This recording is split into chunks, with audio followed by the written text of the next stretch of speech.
Hello, good morning बच्चों। तो ये हमारा थर्ड लेक्चर है चैप्टर इलेक्ट्रोस्टैटिक्स का। ठीक है, तो आज हम पढ़ने वाले हैं कूलम्स लॉ। तो इसमें क्या दिया है, आइए चैप्टर स्टार्ट करते हैं। द फोर्स ऑफ अट्रैक्शन और repulsion between any two point charge at rest is inverse directly proportional to force of magnitude of charge and inversely proportional to square of distance between them and acts along the line joining the alpha charges या Q charge कुछ भी ले लें। ठीक है, तो इसमें कह रहा है कि अगर हम कोई दो चार्ज लेते हैं, यहाँ पे देखिए, हम फिगर देखिए, दो चार्ज यहाँ पे लिए हैं Q1 Q2। ठीक है, और ये दोनों रेस्ट में रहने चाहिए। ज़रूरी नहीं है कि एक पॉजिटिव हो तो एक निगेटिव हो, या फिर दोनों पॉजिटिव हो या दोनों निगेटिव, कुछ भी हो सकते हैं। ठीक है, तो लेकिन ज़रूरी है कि ये दोनों रेस्ट में होने चाहिए। ठीक है, और एक पार्टिकुलर डिस्टेंस पे। ठीक है, तो यहाँ पे इसमें बोला गया है कि जो फोर्स होगा इसका, ये दोनों चार्ज के प्रोडक्ट के बराबर होगा। ठीक है, पहली बात ये बोला गया है, यहाँ पे देखिए, फोर्स जो होगा दोनों चार्ज के मल्टीपल के बराबर होगा या प्रोडक्ट के बराबर होगा। ठीक है, दोनों चार्ज को मल्टीप्लाई किया जा रहा है। ठीक है, और ये प्रोपोर्शनल का साइन है, ये आपका प्रोपोर्शनल का साइन है। ठीक है, चलिए पहले इसको इरेज कर लें, और तो फिर आप लोग को ज़्यादा कन्फ्यूजन हो जाएगी। ठीक है, अब देखिए यहाँ पे, तो और सेकेंड पॉइंट ये बोला गया कि जो फोर्स है, ठीक है, जो फोर्स है वो आर मतलब डिस्टेंस के इन्वर्सली प्रोपोर्शनल है। ठीक है, स्क्वायर ऑफ डिस्टेंस। ठीक है, inversely proportional of square of distance, मतलब जो फोर्स है इन्वर्सली मतलब उल्टा। ठीक है, अपोजिट, जस्ट इसका अपोजिट कर दिया गया, आर का अपोजिट 1/r होगा। ठीक है, और स्क्वायर है, यहाँ पे देखिए स्क्वायर है, इसीलिए ऊपर स्क्वायर लगा दिए हैं। ठीक है, अब इन दोनों को जब कंबाइन किया गया है, इक्वेशन 1 ए वाला है और इक्वेशन 2 ये वाला है, इन दोनों को जब कंबाइन किया गया है तो ये जो साइन है वो उसको हट गया है यहाँ पे। ठीक है, इसके जगह पे के लग गया है। ठीक है, प्रोपोर्शनलिटी का जब साइन हटता है तो कोई ना कोई कांस्टेंट आता है, तो इसीलिए यहाँ पे कांस्टेंट हमारा के लग गया है। देखिए यहाँ पे के लगा है। ठीक है, तो जब प्रोपोर्शनली हटेगा तो यहाँ पे इक्वल का साइन लग जाता है, तो F equal to K Q1 Q2 upon are square, जहाँ पे के एक कांस्टेंट है।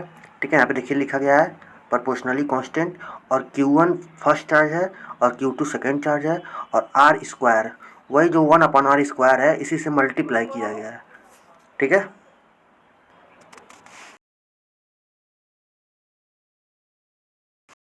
कि के डिपेंड्स ऑन टू फैक्टर। ठीक है, जो प्रोपोर्शनलिटी कांस्टेंट होता है वो दो फैक्टर पे डिपेंड करता है। एक तो नेचर ऑफ मीडियम, ठीक है, बिटवीन द टू चार्जेज, जो दो चार्ज हैं यहाँ पे उन दोनों के बीच में नेचर कैसा है मीडियम का। ठीक है, अब सेकेंड पॉइंट है, ठीक है, अब सेकेंड पॉइंट दिया है कि जो के है वो system of unit of chosen. ठीक है, मतलब यूनिट पे डिपेंड करेगा। ठीक है, तो यहाँ पे के का वैल्यू क्या है पहले ये जान लेते हैं।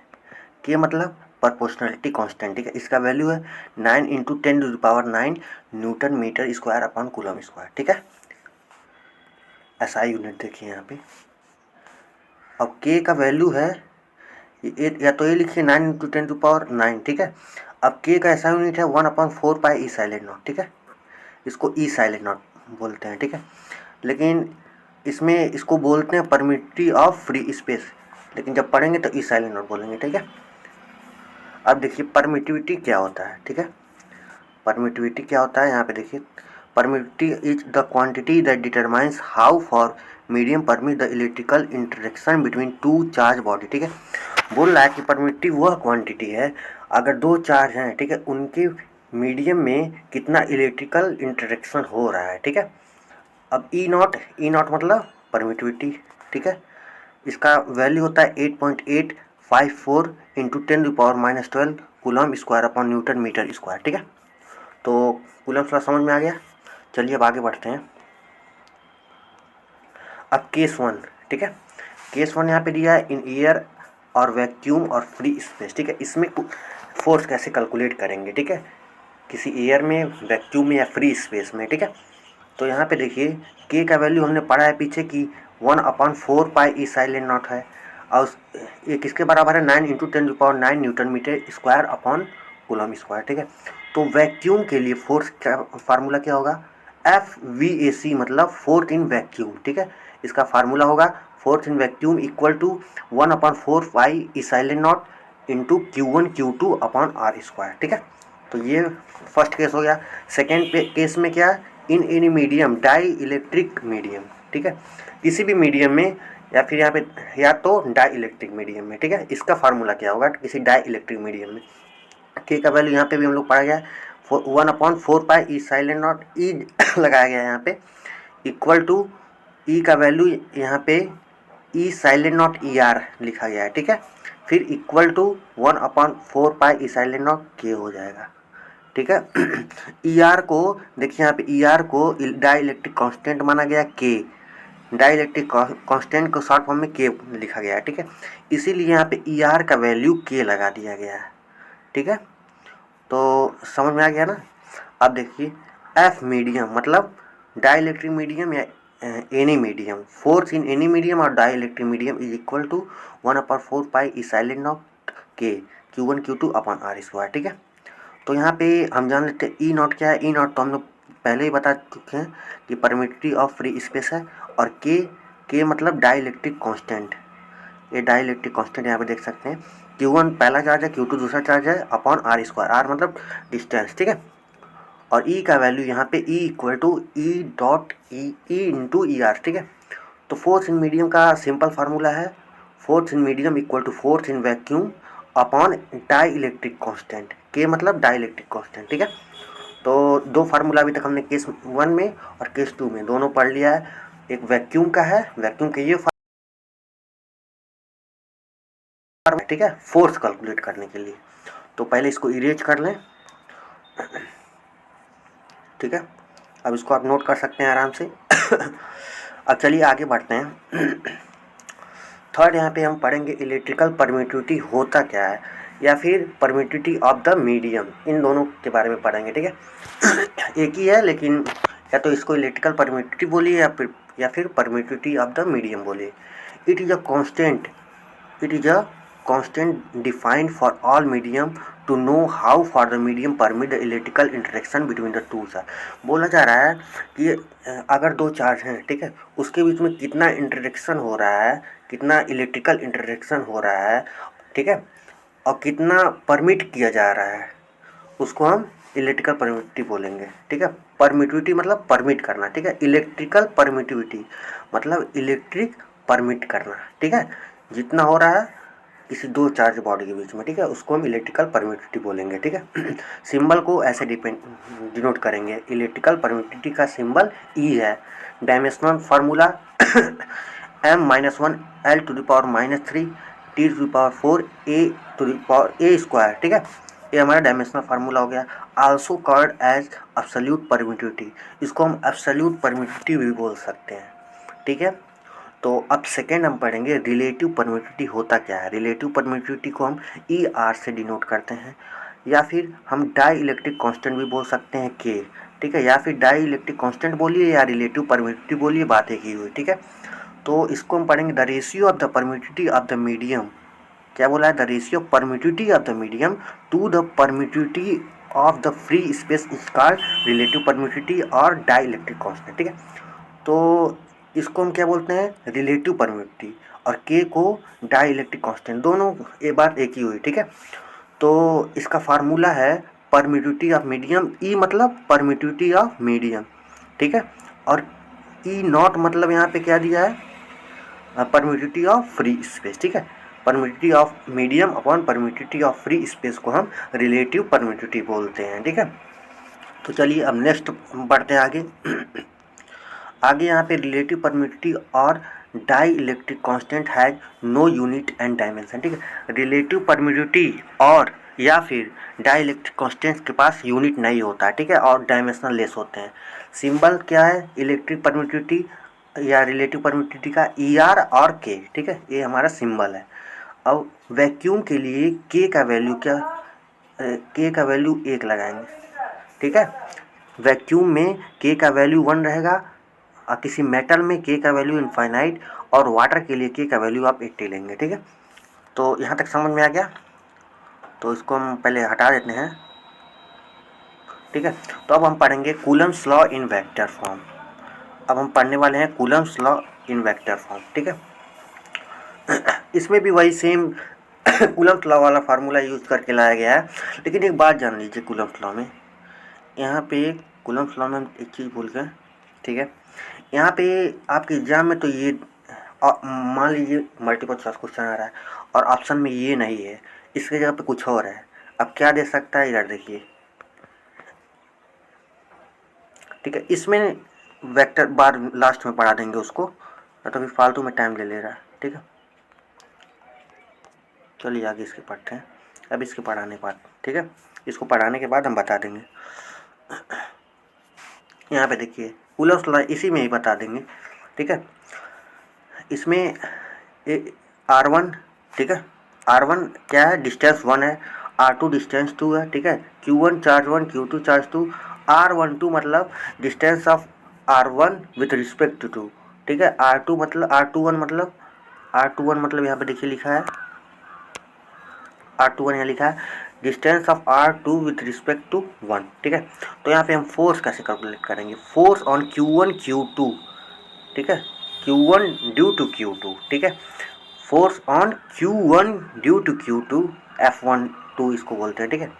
इसमें भी सेम फार्मूला कूलम्स लॉ का लगेगा कि Q1 Q2 upon R square, बस R स्क्वायर की जगह आप क्या करेंगे, इसको स्क्वायर कर देंगे, ये R है, ठीक है, समझ में आया। और R21 इसको वेक्टर में लिखा गया है, ठीक है। अब इसको हम एक तरीके से और लिख सकते हैं, इसको हम यहाँ पे लास्ट में बता देंगे, ठीक है। अब देखिए यहीं पे देखिए R21 को हम ऐसे लिख सकते हैं, ये यूनिट वेक्टर है, ये जो ऐसे साइन बना है यूनिट वेक्टर है, ठीक है। यूनिट वेक्टर R21 यहाँ पे लिखा गया है।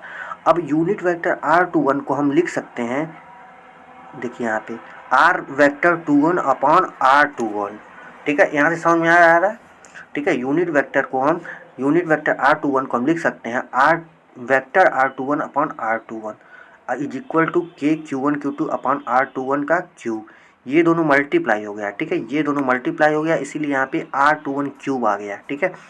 और ये वेक्टर R21 यहाँ पे R21 वेक्टर है, ठीक है। तो जब इसको सॉल्व करेंगे तो हमारा आएगा के Q1 Q2 upon R1 minus R2 का क्यूब, क्योंकि इसका फार्मूला होता है, ये फार्मूले से आया है, ठीक है। अब फिर into R1 vector minus R2 vector, ठीक है। तो यहाँ तक समझ में आ गया। अब देखिए force on Q2 due to Q1, पहले हमने क्या फाइंड किया, Q1 ड्यू टू Q2, अब यहाँ पे Q2 due to Q1 find करेंगे, ठीक है। तो F21 का फोर्स कैलकुलेट करेंगे, force on Q2 due to Q1, ठीक है। इसमें भी सेम प्रोसेस रहेगा कि Q1 Q2 upon R square और वेक्टर R12 स्क्वायर, ठीक है। यहाँ पे देखिए 21 लिए हैं, तो यहाँ पे हमें 12 लेना पड़ेगा, यहाँ पे हमें 12 लेना पड़ेगा, यहाँ पे भी 12 लेना पड़ेगा, ये समझ में आ गया। अगर हम फोर्स F21 लेते हैं तो R का वैल्यू R12 रहेगा, ठीक है। ये थोड़ा ध्यान दीजिएगा, इसके हिसाब से, इस फिगर के हिसाब से लिया जा रहा है, ठीक है।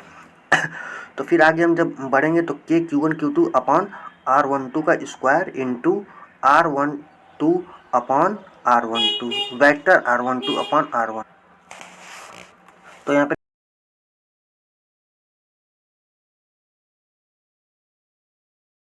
2, ठीक है, वेक्टर R12, ठीक है। इसको यहाँ पे R12 यूनिट वेक्टर को हम लिखा गया है R12 वेक्टर अपॉन R12, ठीक है। अब देखिए इसको सॉल्व करेंगे तो आपका आएगा कि Q1 Q2 upon R2 minus R1 का होल क्यूब, अब into vector R2 minus R1, ठीक है। तो जब इसको टोटल सॉल्व करेंगे तो हमारा वैल्यू आ जाएगा माइनस के Q1 Q2 upon R1 minus R2 का cube into R1 vector minus R2 vector, ठीक है। तो दो फार्मूले ऐसे निकल के आ गया, पहले हम इरेज कर लें तब फिर बताते हैं,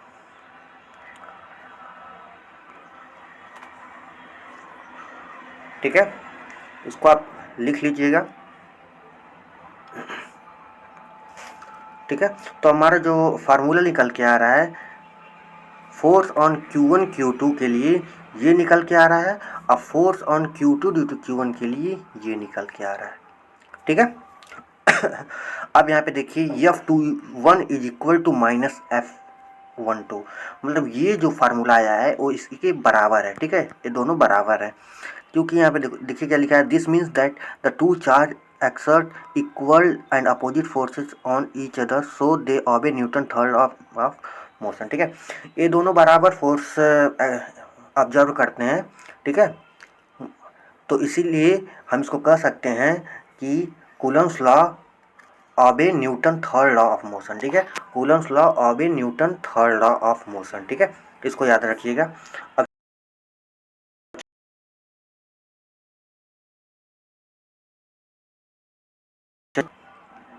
हम यहाँ पे पढ़ेंगे कैरेक्टरिस्टिक्स ऑफ कूलम्स लॉ, ठीक है।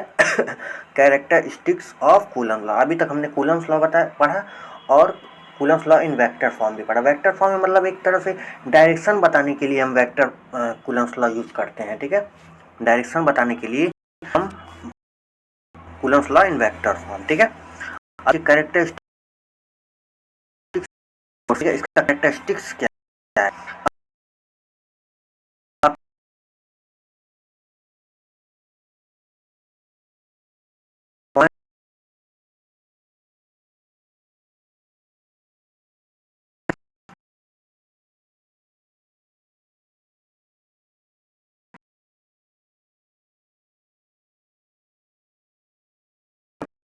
एक ही पॉइंट पे, मतलब एरियस का नहीं रहेगा, इतना सीधा सीधा समझ लीजिए, ठीक है। अब second point, obey inverse square law, ठीक है, ये भी हमने बताया था कि, ठीक है, एक पहला क्या है, F is directly proportional to Q1 Q2 था, मतलब प्रोडक्ट ऑफ चार्ज था। अब सेकंड पॉइंट था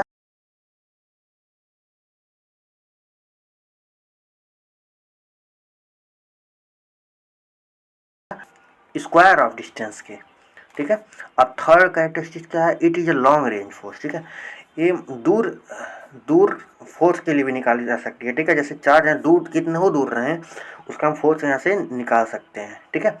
अब फोर्थ पॉइंट क्या है, coulomb's force is inactive when the separation between two charge is less than 1 fermi 10⁻⁻15 metre, ठीक है। बोल रहा है कि कूलम्स लॉ अगर 10⁻⁻15 मीटर मतलब 1 फर्मी से कम है तो ये वैलिड नहीं रहेगा, कूलम्स लॉ यूज हम नहीं करेंगे। अगर उससे ज़्यादा डिस्टेंस का रहेगा, ये जो डिस्टेंस है आर का वैल्यू बता रहा है, ठीक है, 1 फर्मी से ज़्यादा रहेगा या फिर 10⁻⁻15 मीटर से ज़्यादा रहेगा, तभी ये कूलम्स लॉ अप्लीकेबल है, ठीक है। अब फिफ्थ क्या बोल रहा है, it is a central force that is it acts along the line joining centre of the two body, ठीक है। यहाँ देखिए, यहाँ पे दो बॉडी है, इसके यहाँ पे सेंटर है आर, ठीक है, तो इसीलिए ये सेंट्रल फोर्स है, ठीक है, it is a central force, ठीक है। यहाँ पे देखिए सीधी लाइन बन रही है ना, ठीक है, इसीलिए it is a central force. अब नेक्स्ट पे बढ़ते हैं। नेक्स्ट यहाँ पे सिक्स्थ कैरेक्टरिस्टिक्स है, coulomb force depend on the medium within which charge are place, ठीक है। कूलम्स लॉ उसी मीडियम पे डिपेंड करेंगे जहाँ तक चार्ज रखे हुए हैं, ठीक है, उससे आगे नहीं, ठीक है। जहाँ तक मतलब यहाँ तक चार्ज रखे हुए हैं Q1 Q2 बस यहीं तक वैलिड है, ठीक है, इसके आगे काम नहीं करेगा ये, ठीक है। अब सेवंथ पॉइंट है, coulomb's force is not affected by the presence of other charge body near it, ठीक है। अगर ये दो चार्ज बॉडी हैं, अब इसके बीच में कोई और थर्ड Q3 लाते हैं, ठीक है, कोई भी बॉडी Q3, तो इस पर कोई इफेक्ट नहीं पड़ेगा, इन दोनों पे कोई इफेक्ट नहीं पड़ेगा, ठीक है। अब देखिए, it obey Newton third law of motion, ये हमने पहले ही बता चुका हूँ कि ये न्यूटन थर्ड लॉ ऑबे करता है, ठीक है। तो अभी तक आज हमने पढ़ा कूलम्स लॉ, और फिर हमने पढ़ा Coulomb's law in vector form और परमिटिविटी के बारे में भी हमने पढ़ा, और फिर यहाँ पे कैरेक्टरिस्टिक्स ऑफ कूलम्स लॉ पढ़ा, ठीक है। अब नेक्स्ट आगे वाले वीडियो में पढ़ेंगे, ठीक है। तो आज के लिए बस इतना ही, ठीक है। Thank you.